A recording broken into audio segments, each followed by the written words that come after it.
سورۃ الانعام کی آیت نمبر 23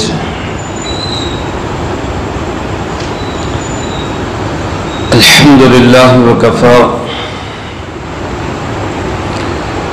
سلام علی عبادہ الذین اصطفی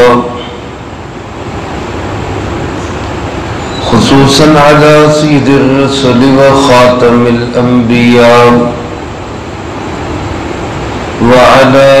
آلہ واصحابہ الاتقیاء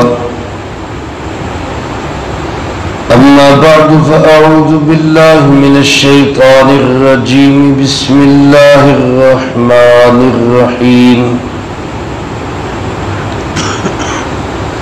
ثم لم تكن فتنتهم إلا أن قالوا والله ربنا ما كنا مشركين انظر كيف كذبوا على أنفسهم وضل عنهم ما كانوا يفترون ثم لم تكن فتنتهم پھر نہیں ہوگا ان کے پاس کوئی جواب سوائے اس کے ان قالوا کہ وہ لوگ کہیں گے واللہ ربنا ما کننا مشرکین اللہ کی قسم جو ہمارا پروردگار ہے ہم شرک کرنے والوں میں سے نہیں تھے انظر کیف کذبوا علی انفسہم تو دیکھ کیسے جھوٹ بول رہے ہیں یہ اپنے آپ پر وَضَلَّ عَنْهُمْ مَا كَانُوا يَفْتَرُونَ اور گم ہو گئے ان سے وہ سب جن کو یہ خود تراشتے تھے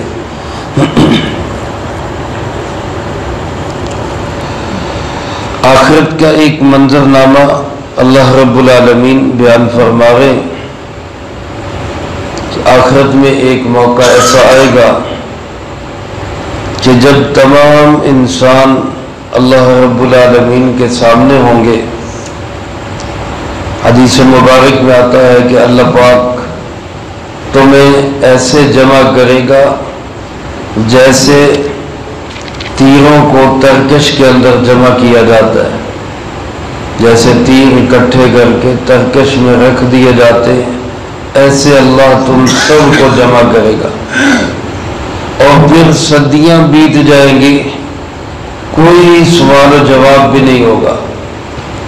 اس سختی کے عالم میں شدت کے عالم میں پتہ نہیں کتنے سال بیت جائیں گے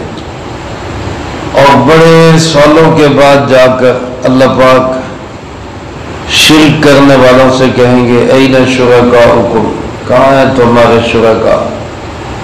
کدھر ہیں وہ جن کو تم شریک بناتے تھے اب اس کے بعد ان کا جو جواب آئے گا اس کے لیے بھی اللہ پاک نے لفظ ثم استعمال کیا ہے ثم لم تکن فتنتہم یعنی ان کا جواب بھی فوری نہیں ہوگا بلکہ اللہ پاک کے اس سوال کے بعد بھی پتہ نہیں کتنی صدیاں وہ دہشت کے اندر ہی مبتلا رہیں گے گھبراہٹ میں مبتلا رہیں گے خوف میں مبتلا رہیں گے اور پھر اللہ ہی جانتا ہے کتنی صدیوں کے بعد جو جواب دیں گے تو اللہ پاک فرماتے ہیں ان کا جواب کیا ہوگا واللہ ربنا ما کننا مشرکین اللہ کی قسم جو ہمارا پروردگار ہے ہم نے تو شرک کیا ہی نہیں یعنی بالکل ہی مکر جائیں گے حالانکہ وہ مشرک ہے پیچھے اللہ پاک نے فرمایا اللہ پاک خطاب ہی ان سے کرے گا جو مشرک ہے لیکن ان کی ڈٹائی دیکھے اور ان لوگوں کی ضد اور ہٹ دھرمی دیکھیں کہ اللہ کے سامنے بھی مکر جائیں گے کہ قسم اٹھا کے پر اسی اللہ کے نام کی قسم اٹھا کے اسی اللہ کے نام کی قسم اٹھا کے کہیں گے اللہ کی قسم جو ہمارا پروردگار ہے ہم نے تو کبھی شرک کیا ہی نہیں یہاں مفسرین کرام رحمہم اللہ نے لکھا ہے کہ یہ ان کو اتنی جرأت اور جسارت کیسے ہوگی؟ یہ اس ماحول میں بھی جھوٹ بول جائیں گے اور کہیں گے ہم نے تو کبھی شرک کیا ہی نہیں۔ بعض مفسرین کرام رحمہم اللہ نے یہ لکھا ہے کہ یہ جو ان کا جملہ ہوگا یہ شدت گھبراہٹ میں، جب انسان کسی سخت گھبراہٹ میں ہوتا ہے تو ہوش و حواس کھو بیٹھتا ہے، اس کو پتہ نہیں چلتا میں کیا کہہ رہا ہوں، جو میں کہہ رہا ہوں یہ واقعے کے مطابق ہے یا واقعے کے خلاف ہے، تو شدید گھبراہٹ میں وہ قسم اٹھا دیں گے کہ ہم نے تو شرک کیا ہی نہیں۔ بعض مفسرین کرام رحمہم اللہ نے یہ لکھا ہے کہ یہ وہ لوگ ہوں گے، تفسیر قرطبی مظہری وغیرہ میں یہ درج ہے یہ بات، کہ یہ وہ لوگ ہوں گے جو دنیا میں اپنے آپ کو توحید والے سمجھتے ہوئے شرک کرتے رہے ہوں گے۔ جیسے بہت سارے مسلمان ہیں آج کل بھی اپنے آپ کو سمجھتے ہم توحید والے ہیں، لیکن کوئی گھوڑے کا پجاری بنا ہوا ہے، کوئی پنجے سے نفع نقصان سمجھ رہا ہے، کوئی کسی نقشے سے نفع نقصان سمجھ رہا ہے، اور ہم سب مسلمان ہی تقریباً الا ماشاء اللہ یہ تو ذہن بنا چکے ہیں کہ پیسے کے بغیر مسئلہ حل نہیں ہوتا۔ یہ بھی تو ایک شرک ہے۔ حالانکہ ہمارا عقیدہ اور یقین تو ہونا چاہیے کہ ہمارے سارے مسئلوں کا حل کس کے ہاتھ میں ہے؟ اللہ کے ہاتھ میں۔ لیکن ہم سب کا ذہن بن چکا ہے پیسہ ہوگا تو مسئلہ حل ہوگا، اس کے بغیر نہیں حل ہوگا، تو پیسے کو خدا بنا لیا۔ پھر عملی زندگی میں ہم اپنے خواہشات کے پجاری بن گئے، اپنی من چاہی زندگی، میرے جی میں جو آیا۔ حتیٰ کہ جو دیندار ہونے کے دعوے دار ہیں وہ لوگ بھی اپنی پسند کے دین پہ چلتے ہیں، وہ دین مجھے پسند ہے میں اس پہ چلوں گا، اور جو اس کے اپنی مرضی اور اپنے ذہن اور خواہش کے خلاف کوئی قرآن و سنت کا حکم آ جاتا ہے اس کو ہم دیندار ہو کر بھی اس کو چھوڑ دیتے ہیں، تو ہم نے گویا اپنی خواہش کو اپنا معبود بنا لیا۔ اب کتنے لوگ ہیں اچھے خاصے پڑھے لکھے دیندار صف اول کے نمازی تہجد گزار، لیکن جب بہنوں بیٹیوں کے وراثت میں حصے کا مسئلہ آتا ہے تو وہاں وہ بھی اپنی مرضی پہ چل پڑتے، اپنی خواہش پہ چل پڑتے، کیونکہ اب ان کو حصہ دیتے ہیں تو اپنا نقصان ہوتا ہے۔ اب یہ جو پسندیدہ دین ہے، مرضی کا دین ہے، اپنی خواہش اور چاہت کا دین ہے، یہی تو یہودی کرتے تھے کہ جو دین کا مسئلہ اپنے حق میں آیا وہ لے لیا اور جو اپنے خلاف آیا وہ چھوڑ دیا۔ اس نے اپنی خواہش کو اپنا معبود بنا لیا، حالانکہ یہ سمجھ رہے میں تو موحد ہوں، میں تو توحید والا ہوں۔ تو ایسے لوگ وہاں مکر جائیں گے اور کہیں گے ہم نے تو نہیں شرک کیا تھا، لیکن جب اللہ رب العالمین ان کے منہ بند کریں گے، ان کی زبانوں پہ مہریں لگائیں گے اور ان کے اعضاء سے پوچھیں گے، ہاتھ بتائیں گے، انسان کے جسم کے اعضاء بول بول کر بتائیں گے، پاؤں بتائیں گے، جب یہ دیکھے گا کہ میرے خلاف تو یہ گواہیاں میرے اپنے جسم سے شروع ہو گئی، تو پھر یہ اعتراف کرے گا کہ ہاں مجھ سے غلطی ہو گئی، کیونکہ قرآن کریم میں دوسری جگہ پہ مذکور ہے کہ یہ لوگ اپنے جرموں کا اعتراف کریں گے اور کہیں گے ربنا ابصرنا وسمعنا فرجعنا نعمل صالحا انا موقنون، اللہ ہم نے دیکھ لیا، ہم نے سن لیا، ہم سے غلطی ہو گئی، ایک دفعہ واپس بھیج دے، ہم دوبارہ ایسا نہیں کریں گے۔ تو یہ جو کبھی اعتراف ہو رہا ہے کبھی انکار ہو رہا ہے، مفسرین کرام رحمہم اللہ نے لکھا ہے چونکہ آخرت کا دن بہت لمبا ہوگا، بہت لمبا، اور اس میں بہت مختلف مناظر پیش آئیں گے، تو کبھی ایسا ہوگا کہ مکر جائیں گے، پھر جب اپنے جسم کو یا اپنے خلاف گواہ دیکھیں گے تو پھر سمجھ جائیں گے بھی مانے بغیر کوئی چارہ نہیں، لہذا پھر اعتراف کریں۔ اور بعض مفسرین کرام رحمہم اللہ نے لکھا ہے کہ یہ وہ لوگ ہیں جو دنیا میں جھوٹ بولنے کے عادی تھے، دنیا میں جھوٹ بولتے تھے، عادت بنا لی تھی انہوں نے جھوٹ بولنا. تو جب یہ دنیا میں ہر طرح جھوٹ بولتے رہتے تھے، آخرت میں بھی جب یہ پیش ہوں گے تو اپنی عادت کے مطابق وہاں بھی جھوٹ بولنے کی کوشش کریں گے، لیکن وہاں تو پکڑے جائیں گے. میرے عزیز دوستو، یہ جھوٹ اتنی خطرناک عادت ہے، اتنی خوفناک عادت ہے. اللہ پاک ہم سب کی اس سے حفاظت فرمائے. حدیث پاک میں آپ صلی اللہ علیہ وسلم نے فرمایا مومن میں ہر برائی ہو سکتی ہے، ہر بری خصلت ہو سکتی ہے، بزدل ہو سکتا ہے، کنجوس ہو سکتا ہے، لیکن فرمایا دو عادتیں ایسی ہیں جو مومن میں نہیں ہو سکتی. دو عادتیں ایسی ہیں جو کسی مومن میں نہیں ہو سکتی. ایک فرمایا کہ مومن جھوٹا نہیں ہو سکتا، ایک فرمایا کہ مومن خائن اور بددیانت نہیں ہو سکتا، خیانت نہیں کر سکتا. آج دیکھ لیں مومن ہونے کے ساتھ ساتھ جھوٹ بھی دھڑلے سے بول رہے ہیں، اور مومن ہونے کے ساتھ ساتھ خیانت اور بددیانتی بھی دھڑلے سے کر رہے ہیں، اور دعوے یہ کہ ہم مومن بھی ہیں. تو ایسے لوگ پھر جو دنیا میں جھوٹ کے عادی ہیں، یہ آخرت میں بھی جا کے جھوٹی قسمیں اٹھا کے کہیں گے اللہ کی قسم ہم نے تو کبھی شرک کیا ہی نہیں، ہم تو مشرک ہے ہی نہیں. میرے محترم دوستو، یہ اللہ رب العالمین کا کتنا بڑا احسان ہے. اس سینکڑوں ہزاروں سالوں کے بعد جو واقعہ پیش آنا ہے، اللہ پاک نے وہ ہمیں پہلے ہی بتا دیا تاکہ ہم اس سے بچ سکیں.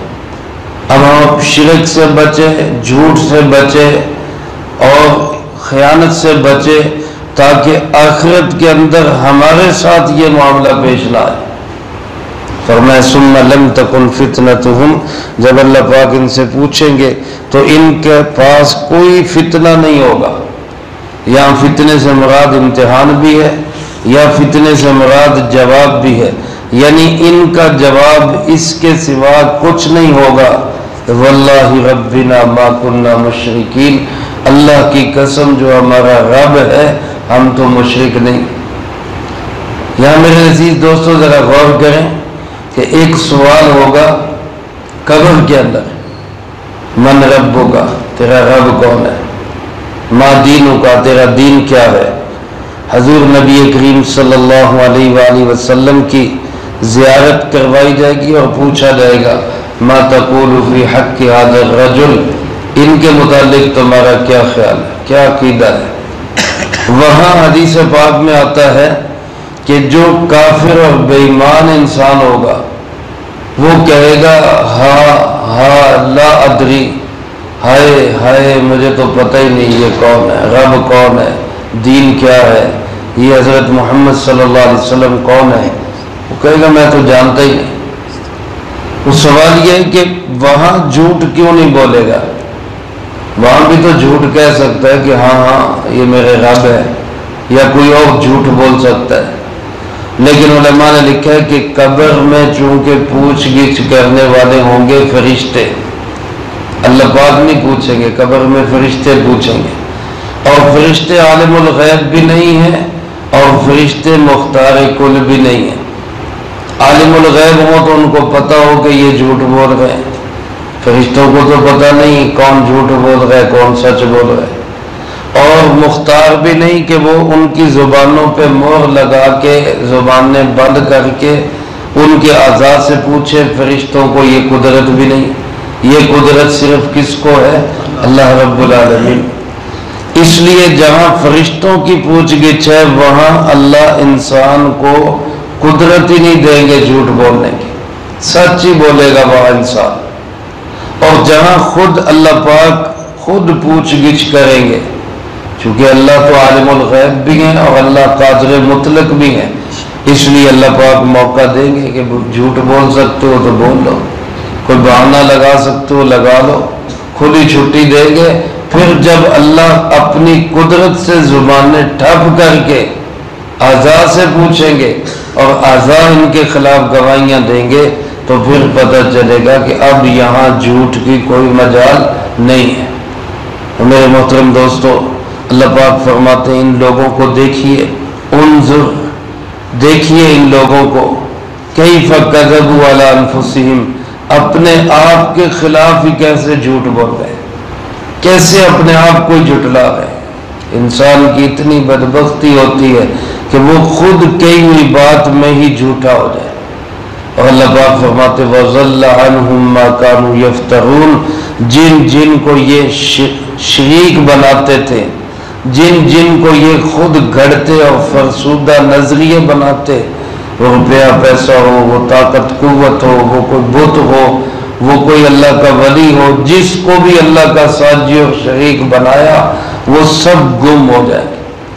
ضَلَّ عَنْهُمْ مَا كَانُوا يَفْتَرُونَ، سب گم ہو جائیں۔ یہاں سوال یہ ہوتا ہے قیامت کے دن تو اللہ پاک فرماتے ہیں قرآن پاک میں دوسری جگہ کہ ہم ان کو بھی جمع کریں گے، ان کے معبودوں کو بھی جمع کریں گے، ان کو بھی لائیں گے، جن کی یہ عبادتیں کرتے تھے ان کو بھی لائیں گے۔ تو یہاں کہہ رہے ہیں کہ وہ گم ہو جائیں گے۔ علماء نے اس کا جواب لکھا ہے کہ گم ہونے کا مطلب ہے کہ وہ کر کچھ نہیں سکیں گے۔ دنیا میں تو ان کے دعوے تھے ہمارے بابے ہمیں بچا لیں گے، ہمارے بڑے ہمیں بچا لیں گے، فلاں ہمیں بچا لے گا، فلاں بچا لے گا، لیکن اللہ پاک فرماتے وہ گم ہو جائیں گے۔ گم ہو جانے کا مطلب موجود تو ہوں گے لیکن کر کچھ نہیں سکیں گے، بچا نہیں سکیں گے، قدرت حاصل نہیں ہوگی، خود پھنسے ہوئے ہوں گے، انہوں نے دوسروں کو کیا بچا۔ یہ صورتحال ہوگی شرک کرنے والوں کی، مشرکوں کی۔ اللہ پاک سے دعا بھی کرنی چاہیے، کوشش بھی کرنی چاہیے اللہ مجھے آپ کو شرک کی ہر صورت سے محفوظ رکھے۔ معمولی شرک بھی بہت بڑا جرم اور بہت بڑا ظلم ہے، اللہ ہمیں ہر طرح کے شرک سے محفوظ رکھے۔ روزانہ اس عقیدے کا اظہار ہونا چاہیے کہ اللہ ایک ہے، اس کا کوئی ساجی اور شریک نہیں۔ رات کو سوتے وقت فرمایا سورۃ کافرون پڑھ کے سویا کرو۔ سورۃ کافرون میں کیا ہے؟ شرک سے اعلان براءت، شرک سے بیزاری کا اعلان۔ لا اعبد ما تعبدون، جن کی تم عبادت کرتے ہو ان کی میں عبادت نہیں کرتا، ہم عبادت کرتے ہیں صرف کس کی؟ اللہ رب العالمین کی۔ ہمارا مشکل کشا بھی صرف اللہ، حاجت روا بھی صرف اللہ، ہماری بگڑی بنانے والا بھی صرف اللہ، ہماری راز و نیاز، نظر و نیاز کے لائق بھی صرف کون؟ اللہ۔ ہم محتاج بھی ہیں تو صرف کس کے؟ اللہ کے، اور ہمارا اللہ ہے جو کسی کا محتاج نہیں ہے۔ اللہ مجھے آپ کو سب کو اس عقیدے پہ زندگی، اسی عقیدے پہ موت نصیب فرمائے۔ جو کہا سنا اس کو زندگی میں لا کے دوسروں تک پہنچانے کی توفیق عطا فرمائے۔ اللہم لک الحمد کما ینبغی لجلال وجہک وعظیم سلطانک، اللہم لا احصی ثناء علیک انت کما اثنیت علی نفسک، اللہم لک الحمد کما انت اہل، صلی علی محمد کما انت اہل، وفعل بنا ما انت اہل، فإنک اہل التقوی و اہل المغفرہ، اللہم وفقنا لما تحب وترضى من القول والعمل والفعل والهدي والنية إنك على كل شيء قدير، اللهم ربنا تقبل منا إنك أنت السميع العليم وتب علينا إنك أنت التواب الرحيم، صلى الله تعالى على خير خلقه محمد وعلى آله